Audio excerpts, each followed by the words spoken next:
Guys आज हम जो डोंगुआ एक्सप्लेन करने वाले हैं वर्ल्ड के टॉप 10 डोंगुआज में से एक है।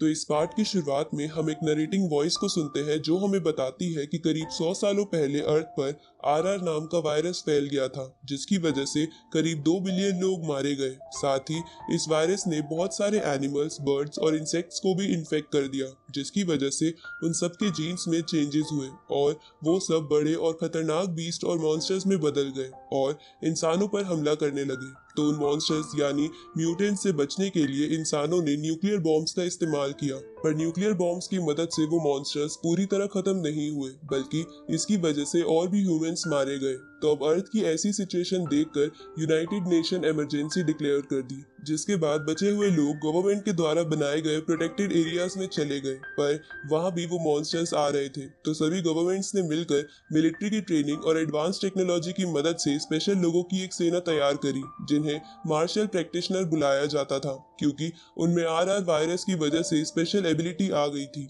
और वो लोग मॉन्स्टर्स को खत्म करके ह्यूमंस को सेफ रखते थे। और इन्हीं मार्शल प्रैक्टिशनर्स की वजह से 5 नेशंस मॉन्स्टर से अपने लोगों को बचाने में कामयाब हो गए। अब हम 5 साल पहले का समय देखते हैं, जहां मैक्स और जेक नाम के दो दोस्त एक जगह पर आकर उस प्रोटेक्टेड एरिया की बाहर की दुनिया को देख रहे थे, क्योंकि मैक्स उस आउटर वर्ल्ड को देखना चाहता था, जिसे बहुत समय से किसी ने नहीं देखा था। तो अब मैक्स की बात सुनकर जेक उसे कहता है कि तुम मार्शल प्रैक्टिशनर ग्रुप के वॉरियर बन के आउटर वर्ल्ड को देख सकते हो, क्योंकि वॉरियर्स मॉन्स्टर से लड़ने के लिए प्रोटेक्टेड एरिया से बाहर जाते रहते हैं। अब अपने दोस्त की बात सुनकर मैक्स कहता है कि वॉरियर बनने में बहुत टाइम लगता है, इसलिए मैं पहले मिलिट्री एकेडमी ज्वाइन करूंगा। मैक्स ऐसा इसलिए कहता है क्योंकि वो इतने अमीर नहीं थे कि उनकी फैमिलीज एक वॉरियर बनने तक का उनका खर्चा उठा सके। तभी मैक्स को आसमान में कुछ दिखता है, पर वो दोनों उस चीज को इग्नोर करके अपने स्कूल चले जाते हैं। इस तरफ हम उसी प्रोटेक्टेड एरिया के मिलिट्री बेस को देखते हैं, जिन्हें उनके रडार से पता चलता है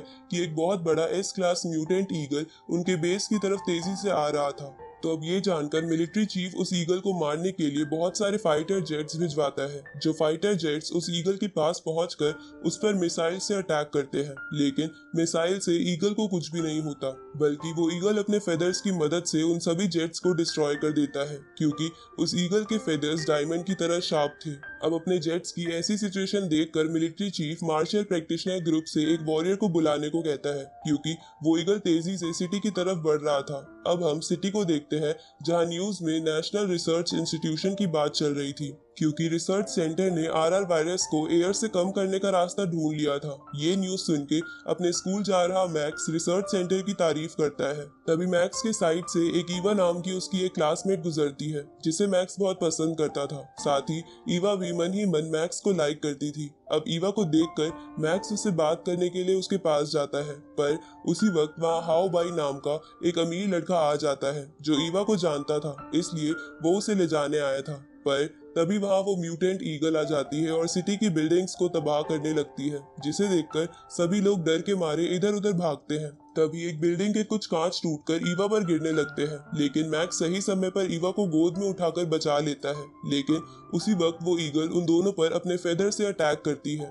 जिससे बचने का उनके पास टाइम नहीं था। पर तभी वहां मार्शल प्रैक्टिशनर ग्रुप का एक वॉरियर आकर उन दोनों को बचा लेता है। इसके बाद वो वॉरियर उस ईगल के पीछे जाकर बहुत कम टाइम में उसे भी मार देता है, जिसकी वजह से शहर के लोग और मिलिट्री खुश हो जाती है। साथ ही उस वॉरियर को देखकर मैक्स भी चौंक गया था, क्योंकि उस वॉरियर ने बहुत ही आसानी से उस म्यूटेंट को मार दिया था। इसलिए मैक्स भी उस वॉरियर को देखकर एक वॉरियर बनने का ही डिसाइड करता है, ताकि वो भी उनकी तरह ही स्ट्रॉन्ग बन सके। अगले दिन हम मैक्स का स्कूल देखते हैं, जहाँ टीचर सभी स्टूडेंट्स को विश करता है, क्योंकि कल उन सबका मिलिट्री एकेडमी का एंट्रेंस एग्जाम था। पर मैक्स टीचर की बातों पर ध्यान ना देकर ईवा को ही देखे जा रहा था। पर ये बात हाओ बाई को अच्छी नहीं लगती, क्योंकि वो ईवा से शादी करना चाहता था। इसलिए हाओ बाई स्कूल के बाद मैक्स से मिलता है और उसे कहता है कि मैं भी तुम्हारी तरह एक वॉरियर बनना चाहता हूँ, तो चलो हम दोनों एक फाइट करते हैं। तभी हाओ बाई के दोस्त वहां आकर मैक्स को घेर लेते हैं, जिसके बाद हाओ बाई मैक्स से कहता है कि हम तीनों मार्शल आर्ट हॉल के सीनियर स्टूडेंट्स हैं, इसलिए आज हम तीनों तुम्हें अच्छा सबक सिखाएंगे। उसी वक्त मार्शल आर्ट हॉल का चीफ भी वहां से गुजर रहा था, पर वो हाओ बाई और अपने स्टूडेंट्स को वहां देखकर रुक जाता है। तभी हाओ बाई के दोस्त मैक्स पर अटैक कर देते हैं, लेकिन मैक्स उनके अटैक से बचकर हाओ बाई का दांत तोड़ देता है। ये देखकर हाओ बाई मैक्स पर एक वेपन से अटैक करता है, लेकिन मैक्स फिर से खड़ा होकर उन तीनों को बहुत मारता है। अब मैक्स की ऐसी स्किल्स देखकर वो चीफ अपने ड्राइवर से मैक्स के बारे में पता करने को कहता है। आगे मैक्स एक ब्रिज पर खड़े होकर बड़ी बड़ी बिल्डिंग्स को देखकर कहता है कि वो एक दिन अपनी फैमिलीज को ये सभी फैसिलिटीज देकर रहेगा। इसके बाद मैक्स स्लम एरिया में बने उसके छोटे से घर में चला जाता है, जहां उसका भाई उसका वेट कर रहा था, क्योंकि मैक्स ने उसे वादा किया था कि वो डिनर के बाद उसे बाहर घुमाने ले जाएगा, क्योंकि वो खुद चल नहीं सकता था। अब मैक्स अपने पेरेंट्स और अपने भाई के साथ डिनर करने लगता है, जहां उसके फादर मैक्स से कहते हैं कि वो मार्शल प्रैक्टिशनर बनने के लिए उसका खर्चा नहीं उठा सकते हैं, जिस पर मैक्स उन्हें बोलता है कि आप इसकी चिंता मत कीजिए, मैं अपनी स्किल्स के दम पर वॉरियर बनने की कोशिश जरूर करूंगा। अगली सुबह मैक्स जल्दी उठकर एग्जाम देने के लिए घर से निकल जाता है, लेकिन कुछ गुंडे मैक्स का रास्ता रोक लेते हैं, जिन्हें हाओ बाई ने भेजा था ताकि वो मैक्स को एग्जाम देने के लिए लेट कर सके। अब उन गुंडों को देखकर मैक्स उनसे लड़ने लगता है, लेकिन उनसे लड़ते लड़ते बहुत टाइम चला जाता है, जिसकी वजह से क्लास में एग्जाम स्टार्ट हो गया था। और जब मैक्स अपनी क्लास में पहुंचता है तो टीचर उसे अंदर नहीं आने देता, क्योंकि वो भी हाओ बाई से मिला हुआ था। तभी वहां पर जिज्ञान हॉल का वो चीफ आ जाता है और टीचर से कहता है कि रूल्स के अकॉर्डिंग ये लड़का अभी भी एग्जाम दे सकता है। तो उस चीफ की बात सुनकर टीचर डर के मारे मैक्स को एग्जाम देने की परमिशन दे देता है, जिसके बाद मैक्स उस चीफ को थैंक यू बोलकर एग्जाम देने लगता है। लेकिन जब एग्जाम खत्म होने में आधा घंटा बाकी था, तब हाओ बाई अपने दोस्तों को इशारा करता है, जिसके बाद वो दोनों आपस में लड़ने लगते हैं और मैक्स की आंसर शीट नीचे गिरा देते हैं। तभी हाओ बाई जानबूझकर उस आंसर शीट को पूरी तरह अपने जूतों से गंदा कर देता है, जिसकी वजह से मैक्स को एग्जाम फिर से लिखना स्टार्ट करना पड़ता है।